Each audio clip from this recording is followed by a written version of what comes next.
Hi you guys, welcome back to our Crypto 101 series, and today we're going to be going over SOL, S-O-L, which is a cryptocurrency that literally runs the entire Solana platform. Now, if you are unfamiliar with Solana, I do have an entire video dedicated to Solana and comparing it to Ethereum because their utility are very much so alike. But if you've already watched that video or you're already very familiar with the Solana platform in general, then let's go ahead and get started. But if you have not watched that video, and you're not familiar with the Solana platform, stop right now and go watch that video. Now, on that note, welcome back to Getting Digital with Deja.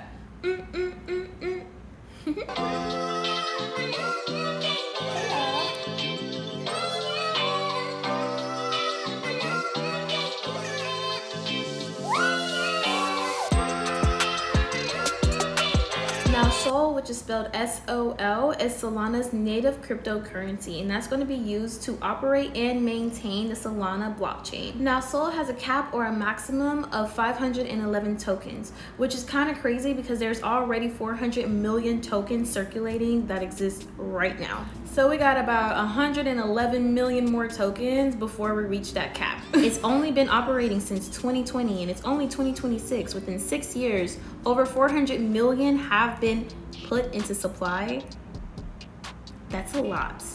That's a lot. Now, when you have a transaction on the Solana platform, a percentage of fees, which are going to be SOL tokens, are going to be burned and permanently taken out of circulation. Now, this is going to be used to control inflation, which is known as deflation in this instance, by burning these tokens. And it's also used as source reliability. So essentially, it's giving these coins more value. The more transactions that happen on the platform, the more tokens that get burned, and the more the tokens that are in supply become valuable. Now, you have to remember that the Solana platform runs on POS and POH. So that means that a lot of these Solana tokens are going to be staked, and you're going to earn off of those staked tokens. And the really cool thing about Solana, these tokens, these SOL tokens, these stakers are able to have governance and say so on the platform. They will be able to have votes. They will be able to add regulations. It's really cool. They would be able to actually interact with what's going on and what's going to be implemented on the platform. Now, even though there are a lot of SOL tokens in circulation,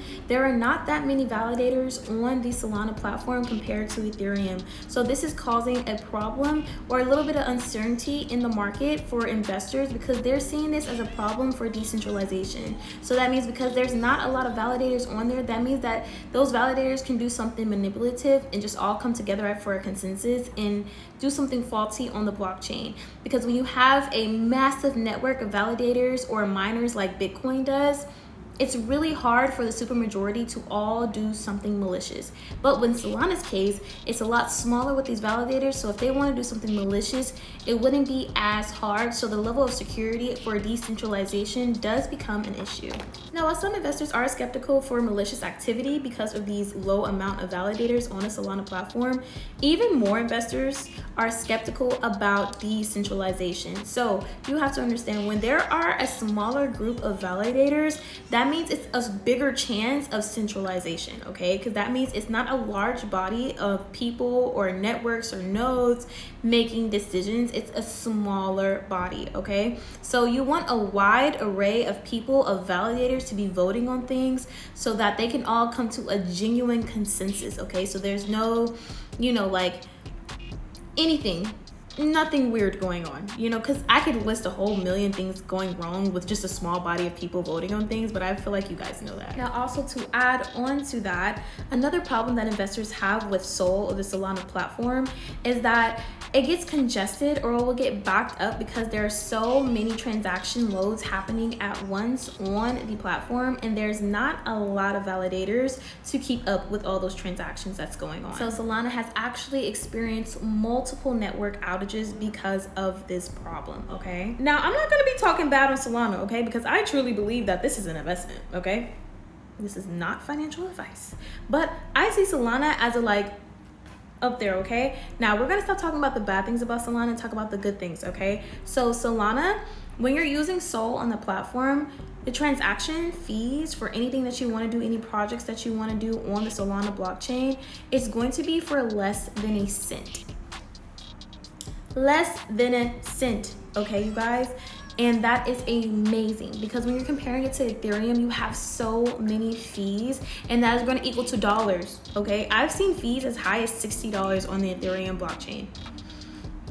$60. That is ridiculous. Now, all transaction fees on the Solana platform are going to be paid in Sol. If you don't have Sol, you will not be able to conduct transactions on there. Now, you have to remember that the transaction fees are less than a cent, so that's not really a problem. Now, if you don't have any Sol in your wallet, it's going to give you a failure message and your transaction will not be able to go through. So you do have to use Sol, and it's very similar to Ether and Ethereum on the platform, because Sol, it also includes gas fees and a base fee. Now, these fees are dramatically different because they're not for dollars, they're always like less than a cent, you know, basically, but it does kind of involve the same things. Now, the price for a Sol token as of February 11th today is around $79. Now, that is pretty low, okay? Even low for Solana. So as you guys may know, crypto has been experiencing a lot of downward pressure,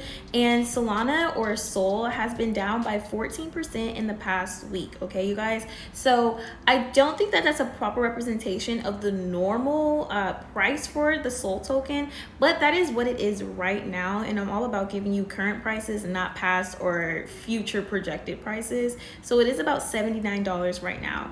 But you guys, $79 compared to like $2,000 something for Ether. So basically, a summary of everything I talked about today is that Sol runs the Solana platform. It has to be used in all transaction fees, and literally it's used to make like DeFi apps or NFTs or developments or just like anything that you want to do on a Solana platform. You are going to need Sol, and it operates like basically essentially the same as Ether on the Ethereum network. So you have gas fees, you have a base fee, but you have to remember that the fees are dramatically different. The fees on the Solana platform are going to be usually for less than a cent, usually. Now we're gonna hop into the fun part, you guys. Did you know that Solana has a phone? A cellular device, a phone, okay? So it actually had two models, okay? But the first model was discontinued a few years back, but I am going to go over the first model, like what it did, okay? So Solana mobile phone Saga brought Web3 technology to smartphones, offering users secure crypto storage, decentralized app access, and features made for blockchain, including built-in blockchain support, okay? So it was discontinued only 2 years after it was put into the market, and that's because the development costs totally outweighed the amount of sales that they were having for these phones, okay? So they had to discontinue that. And the thing about discontinuing the phone, it discontinues the updates. So anybody who had that phone and purchased that phone, they no longer got updates for the security on their cellular devices. So now they're subject to like all type of things like hacks or just like, you know, robberies and things like online robberies and things like that. And that's because they don't have any security updates on those phones. So, you know, with Apple iOS, you have like a update, like always iOS 16, iOS 17, iOS 18. I mean, always have an update, and that part of that update includes security. Androids have it too. Now, these phones, they discontinued the phone, and the people who had the phone, they discontinued the updates. So now the people who did have the phone is basically a waste, because who wants to keep any of their crypto coins on a phone that is not fully secure when you can just keep your crypto coins on a secure ledger?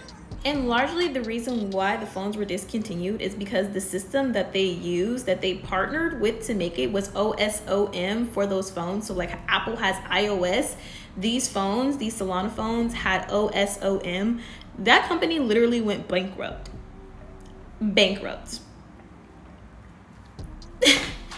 Poor Solana. Now in 2025, Solana dropped the new Solana phone, new and improved, okay, 2.0, which is going to be the Solana Seeker, okay? Now, you guys, this phone did way better with sales. It had over 150,000 pre-orders for this phone, okay? And it's still existing today. So far, they have not discontinued it, okay? And supposedly, it's supposed to be a lot better than that phone before, because one, it's actually, the system is going to be the Android system, the Android 15 system. So it's no longer going to be like an outside source that's not really popular, that can go bankrupt and things like that super easily. It's using the Android system. Now, By implementing the Android system, it's allowing it to be more mobile friendly, okay? So that includes more battery life, better camera. That also includes more like just better features overall, okay, for your day-to-day use. Because even though this phone can be used for, you know, your cryptocurrency and has D-app access and things like that, you still want to be able to use your phone. Okay, so it has to be 2-in-1. So with the first design, it was a little bit complicated and it was way more expensive. These Seeker phones are going for about $400 to $500. Okay, so it's more affordable, more mobile friendly, and just overall, it's just a better version and better planned out than the first phone. So I want to touch on a little bit about the decentralized app access being on your phone with the Solana phone. That is actually really, really cool, you guys, because like I stated in my past video, D apps are a little bit harder to access and to like kind of navigate, okay? So that's why they have a lot of adoption, but centralized apps kind of, you know, taking over the world right now. That's why these D apps, these decentralized apps are kind of trailing slowly behind. Now it is getting better with the updates and becoming more user friendly, but at the same time, it's still harder to access than a traditional app, okay? But on these phones, you can literally access it from your phone, and then on top of that, you have access to regular apps as well, because you have to remember this is on an Android system, an Android 15 system.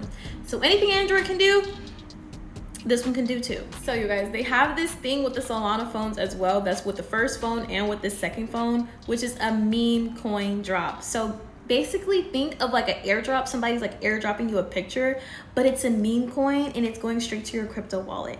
Now this is really cool because these phones were already preloaded with these meme coins in the crypto wallet, okay? And it was used as like exposure for these meme coins, or like advertisement for these meme coins. Now, when we had the meme coin mania back in like the early 2020s, you guys, these meme coins gained value. Okay, they went from being worth hundreds of dollars to thousands of dollars. And it's already included in your crypto wallet that you have pre-made on these phones. So I will say that the meme coin mania really took off in 2024, and these Seeker phones came out in 2025. Now, these Seeker phones still like really got money off of these meme coin drops as well. Now meme coins are like super popular, you know, so like people are really into it. People are making their own meme coins every single day, pump and dumps and things like that. So they are gaining a lot of traction still in 2026 alone. So these phones that you got that were in 2025, the Seeker, it still has a good amount of these meme coin airdrops. Now these Seeker phones actually have their own native currency, which is going to be SKR, its own native cryptocurrency, okay? Now, these Seeker phones back in January of this year of 2026, they got airdropped SKR to their crypto wallet. So all users of these Seeker phones got SKR airdropped to their wallets. And the good thing about this SKR cryptocurrency is that it has 100% ROI. Okay, you guys? 100% ROI. That's pretty good for something that you didn't even have to really invest in, okay? So I think that was a really cool fun fact for me to share with you guys, because I don't know another cryptocurrency who's really doing it like that. Now don't come for me in the comments. There might be other like cryptocurrencies that do these phone things, but the only one I know about right now is Solana. But I am still doing a lot of research on cryptocurrencies. All right, you guys, that is it for today. We have talked about all things Solana, okay, from my past video and this video. Now these videos have been a little bit shorter when I'm talking about Solana, because a lot of the things that Solana deals with, I talked about it in Ethereum's like week-long videos, okay? So as far as the gas units and the base fees and the utility behind it, Solana and Ethereum go hand in hand. They like literally do the same thing. The only thing is Solana's faster, a little less secure, and also on top of that, the fees are dramatically lower, okay? But just like you need Ether on the Ethereum platform for anything to go through, you need Sol on the Solana platform for anything to go through. So if you felt like a little confused or anything in this video about any of the things that I said, you should be going in the videos in order, okay, you guys? So if you got confused about anything, start off when I was talking about all things Ethereum. Because as this goes by, I'll probably only be doing one video about these cryptocurrencies, because I'm teaching you about so much. So by the time you really get the gist of it, you know exactly what I'm talking about, and I can just get it all out in one video. Now for my next video on Friday, we will be going over my favorite cryptocurrencies, okay? If you don't know what my favorite cryptocurrency is, I know you have not really been paying attention to my channel. Like, you just hate me. I'm just kidding. I know you can never hate me, but you guys, I will be talking about my favorite cryptocurrency ever on Friday. And I'm gonna put a little quiz on here to see how well you guys know me and know my favorite cryptocurrency. But you guys, I'm super excited for that, and I hope that if you have any questions, feel free to leave it in the comments. And always remember that pretty girls can do crypto too. Toodles.